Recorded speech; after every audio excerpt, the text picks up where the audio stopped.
Good evening friends.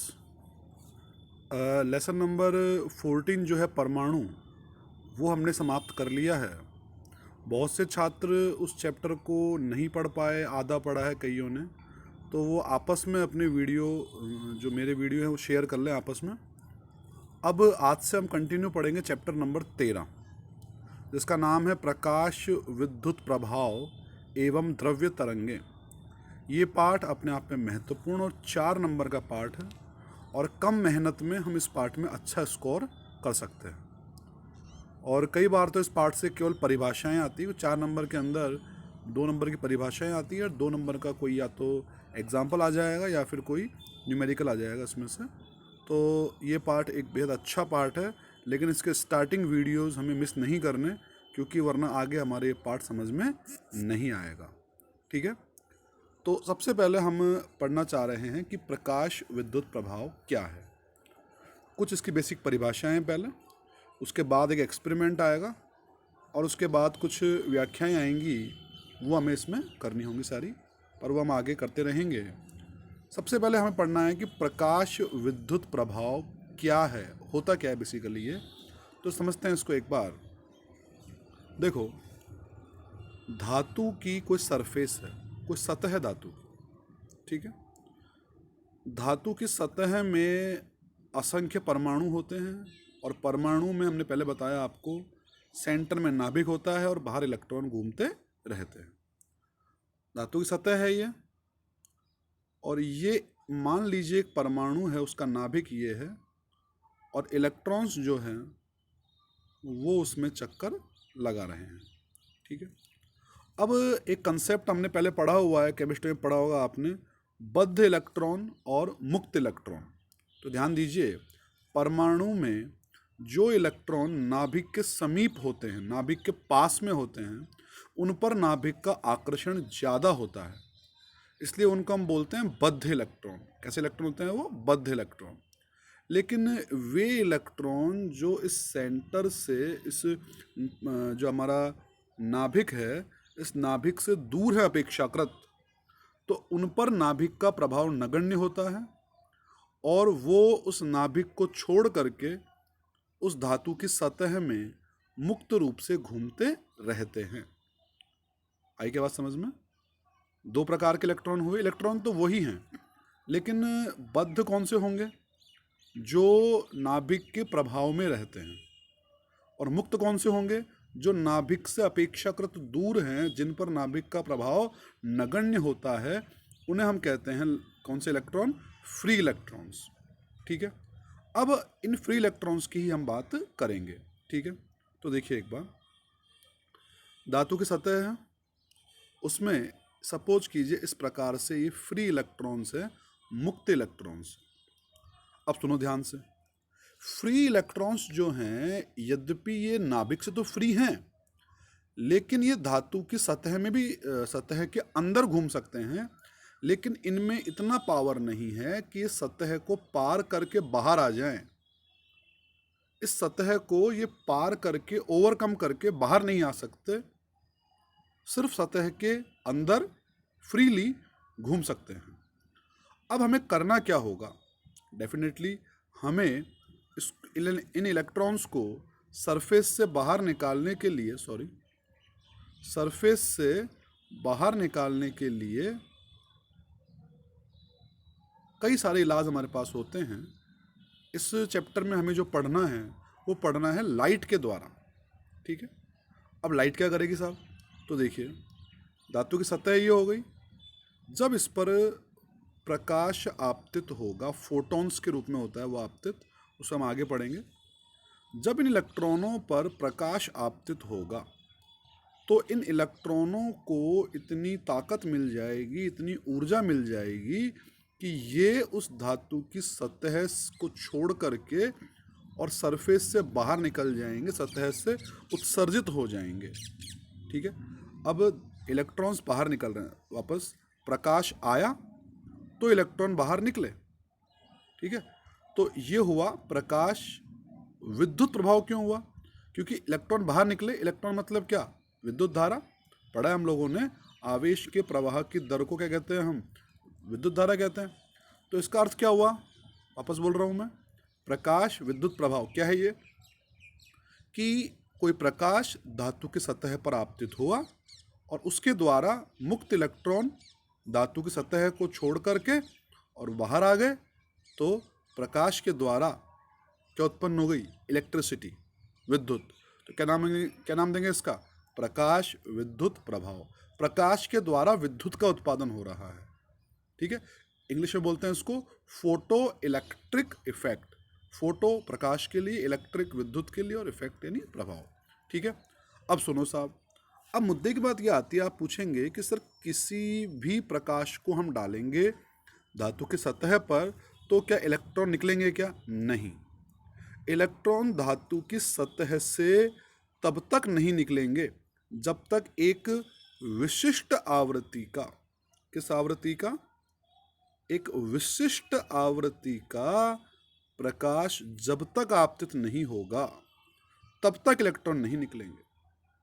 इसका कुछ मान होगा आवृत्ति का, लेकिन उस विशिष्ट आवृत्ति से अगर आपतित की आवृत्ति, प्रकाश की आवृत्ति कम है, जैसे मान लीजिए 0.5 हर्ट्ज है, तो 0.5 हर्ट्ज से कम आवृत्ति का प्रकाश आएगा तो फोटो इलेक्ट्रॉनों का उत्सर्जन नहीं होगा।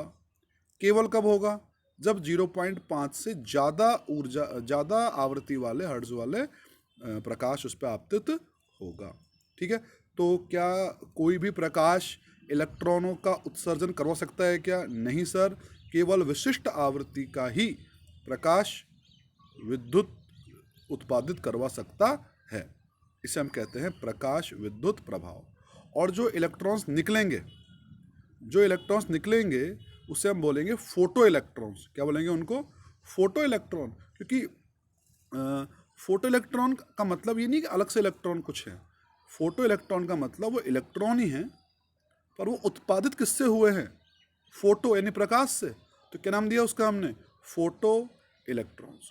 और जो धारा आएगी इन इलेक्ट्रॉन्स के कारण, ये जो इलेक्ट्रॉन बाहर निकलेंगे, जो धारा आएगी उसे हम कहेंगे प्रकाश विद्युत धारा, ठीक है।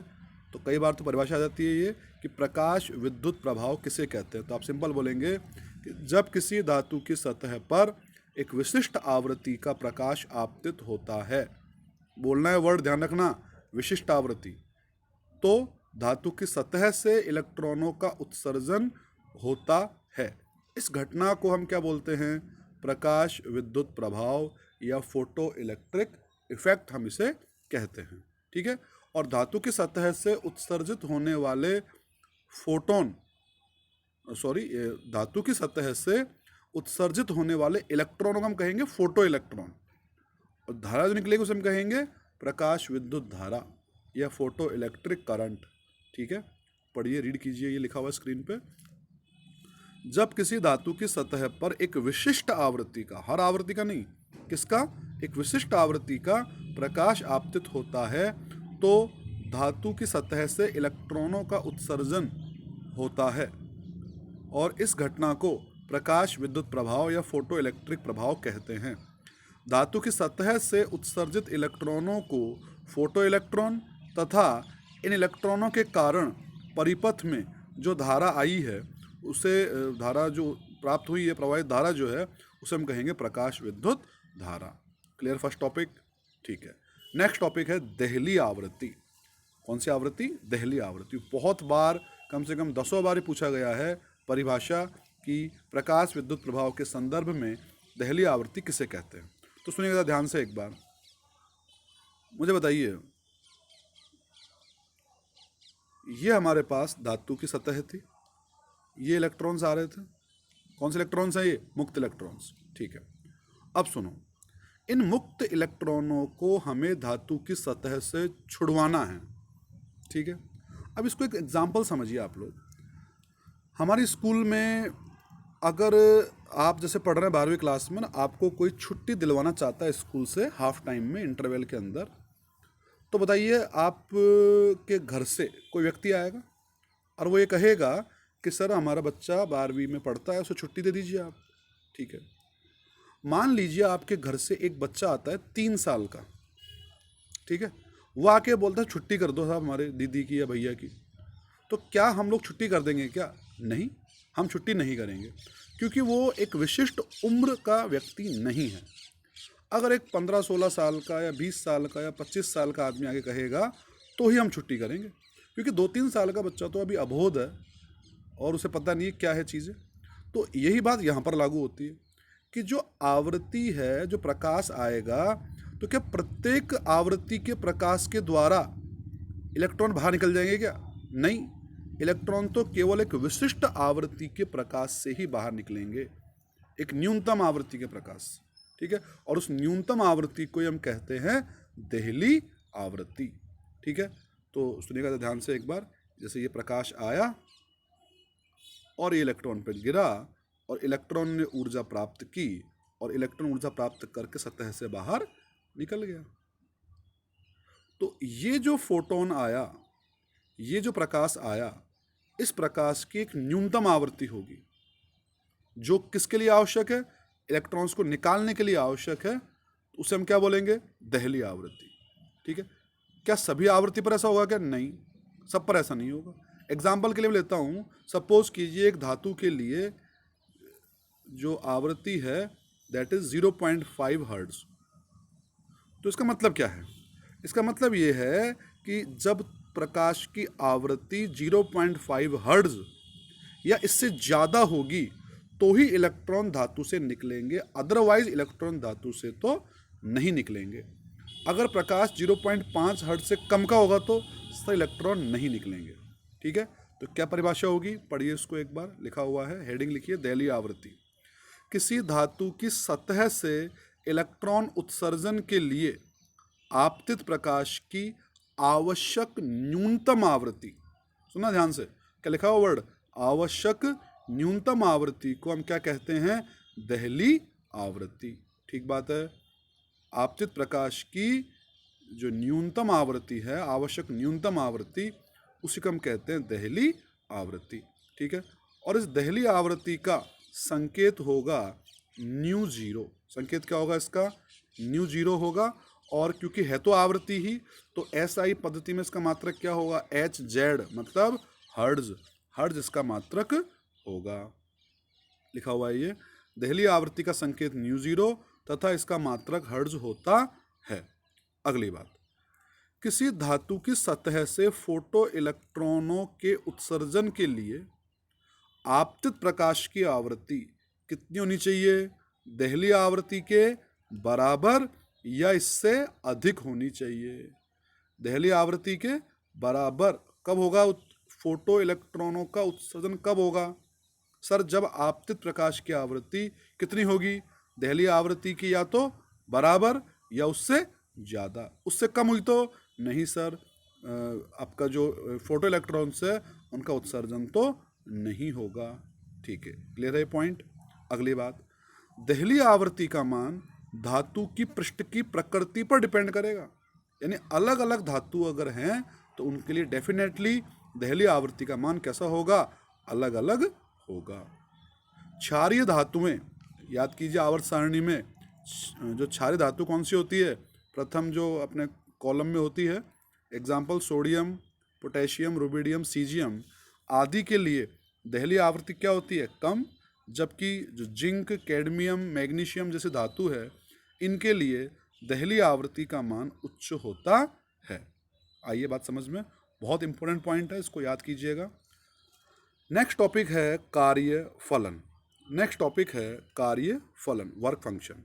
ठीक है, इसको समझते हैं एक बार, क्या है ये, इंपॉर्टेंट है, एग्जाम में बहुत बार आया हुआ है ये, समझिएगा इसको एक बार। देखो, ये हमारे पास धातु की सतह है और ये इलेक्ट्रॉन। ठीक, अब देखो मैंने आपको एग्जाम्पल दिया कि अगर आपके घर वाले आपको चाहते हैं छुट्टी दिलवाना हाफ टाइम के अंदर, तो क्या करना होगा? सर, उन्हें आकर के आप एक विशिष्ट आवृत्ति का, एक विशिष्ट उम्र का व्यक्ति आएगा और कहेगा कि साहब मेरा जो बच्चा है वो क्लास 12 ई में, एफ में, कहीं भी पढ़ता है। ठीक है, तो क्या इतना ही पर्याप्त है क्या? नहीं, उसके बाद भी तो एक प्रोसेस होता है। क्या होता है कि या तो पियोन या वो खुद उनसे कहेंगे साहब अपना जो 27 नंबर रूम है वहाँ पढ़ रहा है बच्चा आपका, वहाँ जाइए और आप बोलिए उनसे। तो आपका जो गार्जियन है वहाँ से और प्रिंसिपल के ऑफिस से उठ करके कमरे में जाएगा, फिर वो टीचर से बोलेगा, टीचर छुट्टी देंगे उसको और वो बस्ता लेकर के बाहर आएगा। तो पूरा एक प्रोसेस होता है ये, ठीक है। तो उसी प्रकार से मैंने ये कहा कि कार्यफलन क्या है। तो देखो, धातु की सतह ये है और ये इलेक्ट्रॉन है। तो इलेक्ट्रॉनों को धातु की सतह से ठीक बाहर निकालने के लिए, इलेक्ट्रॉनों को धातु की सतह से ठीक बाहर निकालने के लिए बाह्य स्रोत से जो ऊर्जा दी जाएगी, बाह्य स्रोत से जो आवश्यक न्यूनतम ऊर्जा दी जाएगी, उसे कहते हैं उस धातु का कार्य फलन। आई बात समझ में? वापस हमें क्या करना है, इलेक्ट्रॉनों को धातु की सतह से बाहर निकालना है। तो बाहर निकालने के लिए हमको बाह्य स्रोत जो है वो उसको ऊर्जा देगा, तभी तो वो बाहर निकलेगा उससे, ठीक है। तो वो जो आवश्यक न्यूनतम ऊर्जा है उसे उस धातु का हम क्या कहते हैं, कार्य फलन, ठीक है। और कार्यफलन जो है उसका संकेत होता है फाई जीरो। संकेत क्या होगा उसका, फाई जीरो। मात्रक बोलो क्या होगा उसका, जूल होगा मात्रक, क्योंकि है तो ऊर्जा ही ना। कार्यफलन क्या है, कार्यफलन है कि बाह्य स्रोत द्वारा दी गई ऊर्जा। तो ऊर्जा क्या है, मात्रक जूल। तो ऐसे मात्रक तो क्या होगा उसका, जूल। लेकिन हम इसे जूल में व्यक्त नहीं करते, इस चैप्टर में हम उसको ऊर्जा को इलेक्ट्रॉन वोल्ट के द्वारा व्यक्त करेंगे। लिखा हुआ है स्क्रीन पे, पढ़िए इसको।